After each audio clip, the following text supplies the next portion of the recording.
Hello दोस्तों, आज हम पढ़ेंगे गायनिकोलॉजी के एक टॉपिक सर्वाइकल इरोजन। जो सर्वाइकल एक यूट्रस का पार्ट होता है और रिप्रोडक्टिव का भी ये पार्ट होता है जो यूट्रस के नीचे और वेजाइना के ऊपर होता है।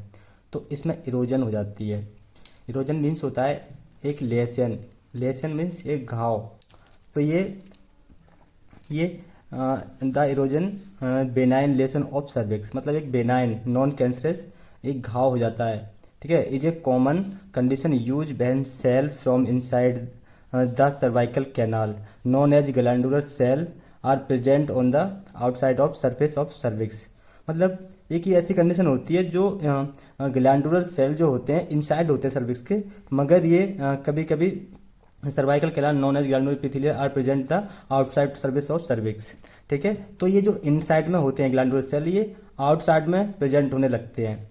ठीक है, तो आउटसाइड जब प्रेजेंट होते हैं तो वेजाइनल का पीएच एसिडिक होता है, तो उससे क्या होता है, ये सहन नहीं कर पाते और ये रिप्लेस हो जाते हैं। तो ये होता क्या, डेफिनेशन में आपको मैं समझा दूं, replace the stratified squamous epithelial change in columnar epithelia that is called cervical erosion. तो जो इनसाइड जो सेल होते हैं उसके सर्विक्स के, वो आउटसाइड में आ जाते हैं और जो वेजाइनल पार्ट से कनेक्ट होने की वजह से और कुछ हार्मोन डिस्टरबेंस की वजह से जो है वो चेंज अपने आप को मेटाप्लेसिया कर लेते हैं, यानी कि अपने आप को बदल लेते हैं। तो एक नोट में मैंने एक डेफिनेशन टाइप की और लिखी है। तो स्ट्रेटिफाइड स्क्वामोस एपिथेलियल कॉलुमनर एपिथेलियल में चेंज हो जाती है।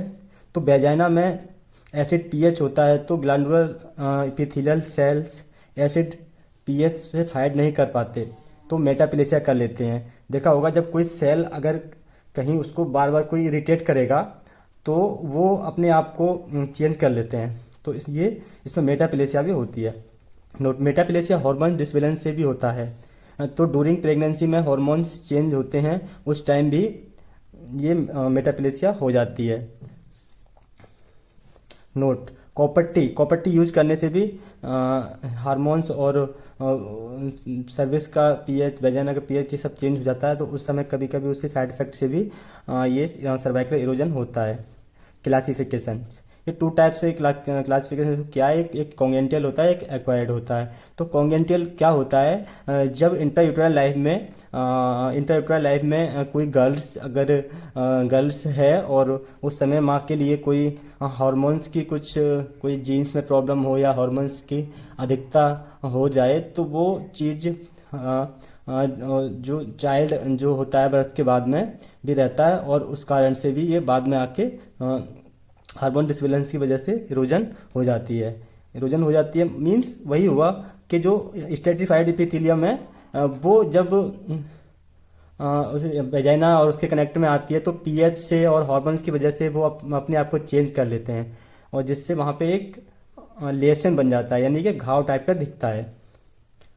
ओके, तो कॉन्गेनिटल ये हो गया माँ के जो इंटरयूटेराइन लाइफ की और जो पुरानी हिस्ट्री रहती है उस तरह से। और एक्यूरेट होता है हार्मोन डिसबैलेंस से लाइक ड्यूरेशन प्रेगनेंसी, क्योंकि एक्यूरेट होता है एक्वायर्ड ये हुआ है। कभी कभी जब प्रेगनेंसी होती है तो उसमें भी हार्मोन्स डिसबैलेंस हो जाते हैं, बढ़ जाते हैं, उसकी वजह से ये इरोजन होता है। और ओसीपी लेने से भी हार्मोन्स हमारे इंक्रीज हो जाते हैं, तो कंटिन्यू ओसीपी यूज करने से भी सर्वाइकल इरोजन होता है। और second, infection like chronic cervicitis से भी हो जाती है। लाइक मान लो काफ़ी समय से सर्विक्स में इन्फेक्शन है और ठीक नहीं हो पा रहा है, तो उसकी वजह से भी जो स्ट्रेटिफाइड एपिथेलियल जो सेल है वो जो अपने आप को कोलुमनर एपिथेलियल सेल्स में चेंज कर लेते हैं।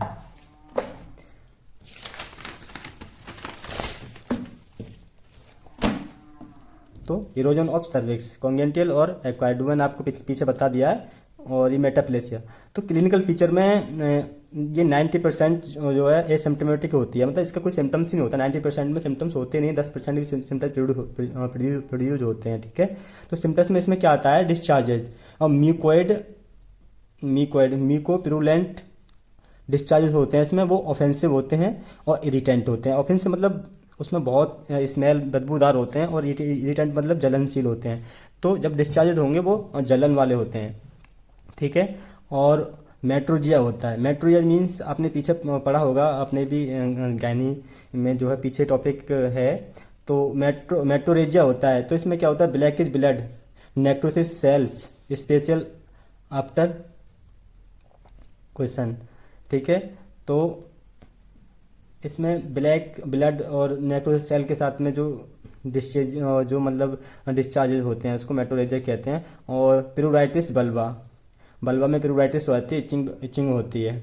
स्पेशल आफ्टर क्वेश्चन, और क्वेश्चन के टाइम पे जलन महसूस होती है, प्यूराइटिस हो जाती है। पेन होता है पेल्विस में और बैक के, इसका जो पेन रेडिएट करके कभी कभी बैक में चला जाता है और पेल्विस में आ जाता है। डायसूरिया होता है। Dysuria means difficulty of urine pass, difficulty urine pass में डायसूरिया, क्योंकि वो वहाँ पे इरोजन है, वहाँ घाव हो जाता है और वहाँ पे इन्फ्लामेशन होता है थोड़ा सा, तो उससे यूरिन करने में प्रॉब्लम होती है। और साइकोलॉजिकल अपसेट, जो लेडीज होती है, वो हमेशा सोचती रहती है उसके बारे में, और मतलब थोड़ी अपसेट रहती है सोच सोच के।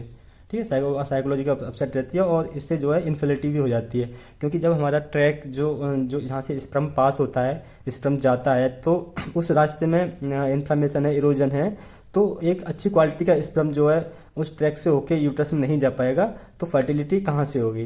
तो इससे इनफर्टिलिटी भी होती है और कॉन्स्टिपेशन भी देखने को मिलता है। तो वेजाइनल एग्जामिनेशन हम करेंगे by speculum, seen affected area, smooth soft variety of slightly हार्ड्स।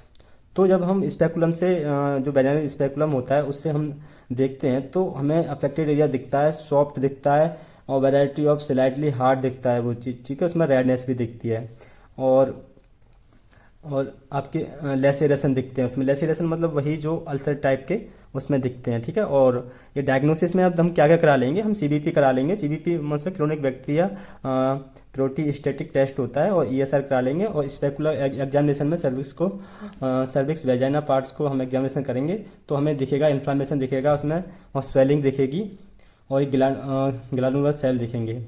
ठीक है, तो यूरिन का टेस्ट करा लेंगे, रैंडम करा लेंगे, और माइक्रोस्कोपी करा लेंगे, रोटाइन और माइक्रोस्कोपी। यूसीजी करा लेंगे। यूसीजी से क्या दिखेगा उसमें, उसका साइज बड़ा हुआ दिख जाएगा, और इन्फॉर्मेशन ये दिख जाएगा। और दूसरी चीज़ है आपके डी और सी करा लेंगे। डी और सी करके वहाँ से बायो डी एंड सी होता है कि डायलिटेशन एंड क्यूरिटेशन। तो ये मतलब वेजाइनल को और यूट्रस को डायलेट करते हैं, और उसके बाद में उसे कोरेज देते हैं, क्यूरिटेज कर देते हैं, जो अफेक्टेड एरिया होता है उसको निकाल देते हैं। तो वहाँ से एक टिश्यू ले लेंगे छोटा सा बायोप्सी के लिए। इससे हम बायोप्सी कराने के लिए भेज देंगे, और इससे ये पता चल जाएगा कि कहीं इसमें कैंसर डेवलप चेंजेस या कैंसर चेंजेस सेल तो नहीं हो रहे हैं। ठीक है, तो कल्चर डिस्चार्ज करा लेंगे, जो डिस्चार्ज हो रहा है उसका कल्चर करा लेंगे, तो उसमें बैक्टीरिया वगैरह दिख जाएगा कि कौन से बैक्टीरिया से हुआ है। और एक और टेस्ट करा लेंगे हम, पेप्सिमियर, सी वाइट डिस्चार्जेस इरोजन। ठीक है, ये पेप्सिमियर टेस्ट होता है, उसमें भी हमको बैक्टीरिया वायरस जो भी उसकी अगर कोई पैथोलॉजी होती है तो वो दिख जाती है, क्लीन हो जाती है। Next treatment. तो ट्रीटमेंट में क्या करेंगे हम, पहले तो पेशेंट को काउंसलिंग करेंगे, साइकोलॉजिकल थेरेपी देंगे, मतलब पेशेंट को समझाएंगे कि भैया ये कोई बड़ी बीमारी नहीं है, और आप उसको बेड रेस्ट के लिए बोलेंगे, और उससे कहेंगे आप न्यूट्रिशन अच्छा लो, और मेंटेन आयरन को मेंटेन, और मल्टीविटामिन्स वगैरह लेने के लिए बोलेंगे, और कहेंगे ठीक हो जाएगा, कोई दिक्कत नहीं है। ठीक है, साइकोलॉजी से थेरेपी देंगे, समझाएंगे।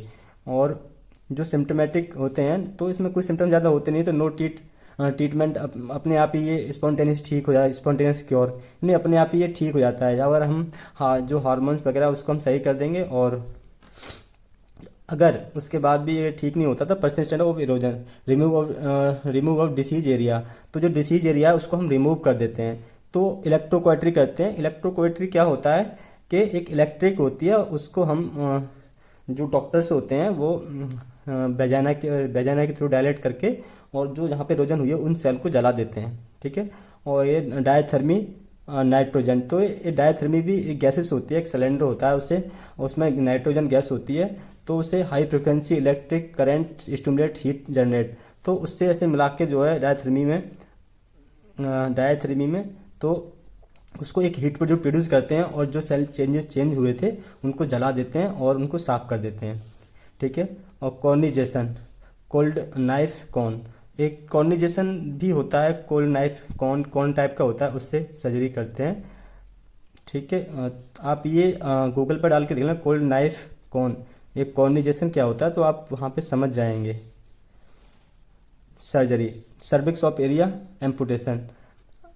अगर पेशेंट की हिस्ट्री जो है, पेशेंट की हिस्ट्री ले लेंगे, अगर वो मेनोपॉज की एज में जा रही है और या फिर उसका परिवार फैमिली कंप्लीट है और उसको चाइल्ड नहीं चाहिए और प्रॉब्लम ज़्यादा है, तो इसको हम जो है क्रोनिक मान लेते हैं, या फिर उसको जब ज़रूरत नहीं है उस चीज़ की, तो हम इसका हिस्टेक्टोमी भी कर सकते हैं। तो जैसे थोड़ा सा ये लिखा है मैंने, क्रोनिक, क्रोनिक है तो और रिलीफ नहीं मिल रहा है तो वह फैमिली कंप्लीट है, तो ठीक है। अगर क्रोनिक है और रिलीफ दवा देने से और थोड़ा अपने आप रिलीफ नहीं मिल रहा है, तो हम अगर उसकी फैमिली भी कंप्लीट है तो उसकी हिस्टेक्टोमी करने के लिए बोल देंगे या हिस्टेक्टोमी करनी चाहिए। ये दोस्तों मैंने आपके सामने ये पढ़ा। अगर आपको अच्छा लगे तो मेरी वीडियो को लाइक, सब्सक्राइब एंड इस पर कमेंट करिएगा, और कोई प्रॉब्लम हो तो मुझे आप पूछ भी सकते हैं।